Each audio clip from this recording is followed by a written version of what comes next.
কোনোবাই আপোনাৰ ভাগ্যৰ শুভফল চুৰ কৰিছে নেকি? পৰিশ্ৰম কৰিছে আপুনি, ফল ভোগ কৰিছে কোনোবাই। আজি আপোনাৰ ভাগ্যক আপোনাৰ ফালে টানি লৈ আহক। সেয়েহে বন্ধু বান্ধৱীসকল, প্ৰথমেই মোৰ চেনেল টিপছ ABC 101লৈ আপোনালোকক স্বাগতম জনাইছোঁ। বন্ধু বান্ধৱীসকল, আপোনালোক কেনে আছে? আশা কৰোঁ ভালে আছে, সুস্থ আছে আৰু সদায় দৰে এই চেনেলৰ প্ৰতিটো ভিডিঅ' চাই গৈ আছে। বন্ধু বান্ধৱীসকল, আজিৰ ভিডিঅ'টি কিন্তু খুবেই গুৰুত্বপূৰ্ণ, গতিকে ভিডিঅ'টি স্কিপ নকৰাকৈ শেষ পৰ্যন্ত চাই গৈ থাকক আৰু এতিয়া আহক ভিডিঅ'টি আৰম্ভ কৰি লওঁ। বন্ধু বান্ধৱীসকল, আপুনি অক্লান্ত পৰিশ্ৰম কৰিছে আৰু ভৱিষ্যতৰ বাবে সাজি ৰাখিছে নিখুঁত পৰিকল্পনা। তথাপিও বাৰে বাৰে উজটি খাইছে। ব্যৰ্থতাই যেন পিছ এৰিবই খোজা নাই আৰু হাতৰ পৰা গুচি গৈছে এটাৰ পাছত এটা সুবৰ্ণ সুযোগ। এনেকুৱা হয়তো আপুনি ভাবিছে যে সঁচাকৈ আপোনাৰ কপালখনেই বেয়া, নাইবা আপোনাৰ ভাগ্যৰ ওপৰত কাৰোবাৰ নজৰ লাগিছে। হয় বন্ধুসকল, বিশ্বাস কৰিবলৈ কঠিন যেন লাগিলেও ই সত্য। ভাগ্যও চুৰি হয়, হয়তো তাক আপুনি অনুভৱ কৰিবই নোৱাৰিব। গতিকে আজিৰ ভিডিঅ'টিত আপোনাৰ চকু খোল খাব, কাৰণ অজানিতে হয়তো কোনোৱে আপোনাৰো ভাগ্যক গ্ৰাস কৰিছে। এই ভিডিঅ'টিত আপোনালোকক জনাম ভাগ্য কেনেকৈ চুৰ কৰাটো সম্ভৱ, ভাগ্য কোন কোন উপায়েৰে চুৰি হয়, আপুনি কেনেকৈ গম পাব বা বুজিব যে আপোনাৰ ভাগ্য চুৰ হৈছে। লগতে জানিম ভাগ্য চুৰ হ'লে কেনেকৈ আপুনি তাক আকৰ্ষণ কৰি লৈ আহিব। সেয়েহে ভিডিঅ'টিৰ আৰম্ভণিৰ পৰা শেষলৈ মন দি চাই যাওক, যাতে আপোনাৰ ভাগ্যৰ শুভফল কোনোৱে চুৰ কৰি নিব নোৱাৰে। প্ৰথমেই জানিম ভাগ্য চুৰ কৰাটো কিভাৱে সম্ভৱ। বহুতৰেই বদ্ধমূল ধাৰণা, ভাগ্য এবাৰ লিখা হ'লে তাক আৰু সলনি কৰিব পৰা নাযায়। কিন্তু বাস্তৱত আমাৰ ভাগ্য বিভিন্ন চক্ৰ শক্তি আৰু চাৰিওফালৰ পৰিৱেশৰ মাধ্যমত সকলো সময়তে প্ৰভাৱিত হয়। ভাগ্য চুৰি বুলি ক'লে এনে এক পৰিস্থিতিক বুজায় য'ত আপোনাৰ জীৱনৰ শুভযোগ বা শুভফল অন্য কোনো ব্যক্তিয়ে কৰ্মতন্ত্ৰ দৃষ্টিশক্তি বা আশ্ৰয়ৰ শক্তিৰ মাধ্যমেৰে নিজৰ জীৱনলৈ টানি লৈ যায়। আপুনি হয়তো ভাবিব পাৰে যে এইটো আকৌ কেনেকুৱা কথা। সেয়েহে আহক কেইটামান উদাহৰণৰ মাধ্যমত বিষয়টো স্পষ্টকৈ বুজা যাওক। ধৰি লওক আপুনি বহুদিন ধৰি লটাৰী কাটিছে বা কোনো স্কিমত ইনভেষ্ট কৰিছে। ঠিক সেইদৰে অন্য এজনেও কৰিছে। কিন্তু এদিন এনেকুৱা হ'ল, আপুনি যি নম্বৰটো কাটিব বিচাৰিছিল সেই নম্বৰটো শেষ হৈ গ'ল। আপুনি কাটিলে পাছৰ নম্বৰটো। দুদিনৰ পাছত দেখিলে আপোনাৰ ঠিক আগৰ নম্বৰটোত বিশাল লটাৰী লাগিছে আৰু আপুনি একোৱেই নাপালে। অথবা আপুনি হঠাৎ কৰি উপাৰ্জনৰ পথ বিচাৰি পালে, এটা ব্যৱসায় সুযোগ আহিল আৰু টকা অহাৰো সম্ভাৱনা তৈয়াৰ হ'ল, কিন্তু অজানা কাৰণত সেই সুযোগ বাতিল হৈ গ'ল। অন্যফালে আপোনাৰে পৰিচিত এজনে একে সময়তে অপ্ৰত্যাশিতভাৱে আৰ্থিক লাভ পালে। অথবা আপুনি মনে বিচৰা ধৰণৰ এটা চাকৰিত ইণ্টাৰভিউৰ সুযোগ পাইছিল। আপোনাৰ প্ৰস্তুতিও আছিল একেবাৰেই উন্নত, কিন্তু শেষ মুহূৰ্তত অপ্ৰত্যাশিতভাৱে সেই সুযোগ আপোনাৰ হাতৰ পৰা গুচি গ'ল আৰু আপোনাতকৈ কম যোগ্যতাৰ কোনো ব্যক্তিৰ হাতলৈ গ'ল। এনেকুৱা ঘটনাত বহুতেই মুখ টিপি হাঁহে আৰু দুৰ্ভাগ্য হিচাপে ভাবে। কিন্তু অনেক সময়ত এইটোৱে হয় ভাগ্য চুৰি।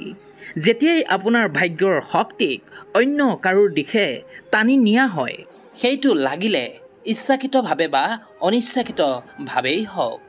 এইবাৰ জানো আহক ভাগ্য চুৰ কোন কোন উপায়ে হয়। এই ভাগ্য চুৰিৰ আঁৰত কাম কৰে বিশেষ কিছুমান শক্তি বা প্ৰক্ৰিয়াই, যাৰ সম্পৰ্কে আমাৰ অধিকাংশই কোনো ধাৰণা নাই। ইয়াৰ ভিতৰতে এক নম্বৰতে হৈছে নজৰ দোষ ও ঈৰ্ষা। যেতিয়াই কোনোৱে আপোনাৰ উন্নতি দেখি হিংসাত্মক দৃষ্টিৰে চাই, আপোনাৰ ভাল হোৱাটো কোনোভাৱেই নিবিচাৰে, ঈৰ্ষা কৰে, তেতিয়াই সেই নেতিবাচক শক্তিয়ে আপোনাৰ ভাগ্যৰ শুভ প্ৰবাহত বাধা সৃষ্টি কৰে, যাক আমি সাধাৰণতে নজৰ লগা বা নজৰ দোষ বুলি কওঁ।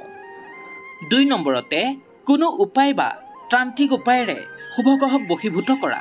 এইটো হৈছে এটা অতিকৈ গুৰুত্বপূৰ্ণ দিশ। কিছু অসাধু লোকে বিশেষ মন্ত্ৰ, ত্ৰান্ত্ৰিক প্ৰক্ৰিয়া বা উপকৰণৰ ব্যৱহাৰ কৰি কাৰো জন্ম নক্ষত্ৰৰ শুভ প্ৰভাৱক নিজৰ ফালে টানি নিব পাৰে, যাৰ ফলত আপোনাৰ উন্নতিৰ পথ বন্ধ হৈ যাব পাৰে আৰু সেই ব্যক্তিয়ে আপোনাৰ শুভ ফল ভোগ কৰিব পাৰে। 3 নম্বৰতে কৰ্মফল হস্তান্তৰ। বহু সময়ত এনেকুৱা হয় যে আপুনি কাৰোবাক উদাৰভাৱে সাহায্য কৰিলে বা উপকাৰ কৰিলে, কিন্তু বিনিময়ত সি কৃতজ্ঞতা নজনাই ওলোটাকৈ আপোনাৰ দুৰ্বলতাৰ সুযোগহে ল'লে। এই ধৰণৰ সম্পৰ্কত আপোনাৰ জীৱন শক্তি তাৰ লগত স্থানান্তৰিত হ'ব পাৰে। ইয়াৰ ফলত আপুনি দুৰ্বল হৈ পৰিব পাৰে আৰু সি আপোনাৰ শক্তি ব্যৱহাৰ কৰি শক্তিশালী হৈ উঠে। 4 নম্বৰতে গৃহস্থালীৰ বাস্তুদোষ। আপোনাৰ ঘৰৰ বাস্তুত যদি কোনো ত্ৰুটি থাকে, বিশেষকৈ ঘৰৰ মূল দৰ্জাত বা ৰান্ধনিৰ ঘৰত, তেন্তে আপোনাৰ ভাগ্যক দুৰ্বল কৰি তুলিব পাৰে। বাস্তুগত এই ত্ৰুটিবোৰে নেতিবাচক শক্তিক আকৰ্ষণ কৰি শুভ শক্তিৰ প্ৰৱাহত বাধা দিয়ে। বন্ধু বান্ধৱীসকল, এইবাৰ জানো আহক আপুনি কেনেকৈ বুজিব যে আপোনাৰ ভাগ্য চুৰি হৈছে। ভাগ্য চুৰি হৈছে নে নাই জানিবৰ বাবে কিছুমান নিৰ্দিষ্ট লক্ষণ ৰৈছে। এই লক্ষণবোৰ ধ্যান দিলেই আপুনি ইয়াক অনুমান কৰিব পাৰিব। গতিকে জানো আহক লক্ষণবোৰৰ সম্বন্ধে। 1 নম্বৰতে আপুনি সঠিক সময়ত সঠিক কাম কৰিও ব্যৰ্থ হৈছে। সাফল্য আপোনাৰ আধৰুৱা হৈ ৰৈছে। 2 নম্বৰতে আপোনাৰ গুৰুত্বপূৰ্ণ পৰিকল্পনাবোৰ বাৰে বাৰে ফাদিল হৈছে, বাস্তৱ ৰূপ পোৱাৰ আগতেই বাধাগ্ৰস্ত হৈ উঠিছে। 3 নম্বৰতে আপোনাৰ প্ৰাপ্য সুফল বাৰে বাৰে অন্যৰ হাতলৈ গৈছে, যি আপোনাৰ বাবে নিৰ্ধাৰিত আছিল। 4 নম্বৰতে আপুনি এসময়ত অত্যন্ত উদ্যমী ও সক্ৰিয় আছিল, কিন্তু আজিকালি অকাৰণতেই অলসতা বা হতাশাত ভুগিছে। 5 নম্বৰতে আপোনাৰ জ্যোতিষ গণনা অনুযায়ী সুযোগৰ সময় চলিছে, কিন্তু বাস্তৱত তাৰ কোনো ফল দেখা পোৱা নাই।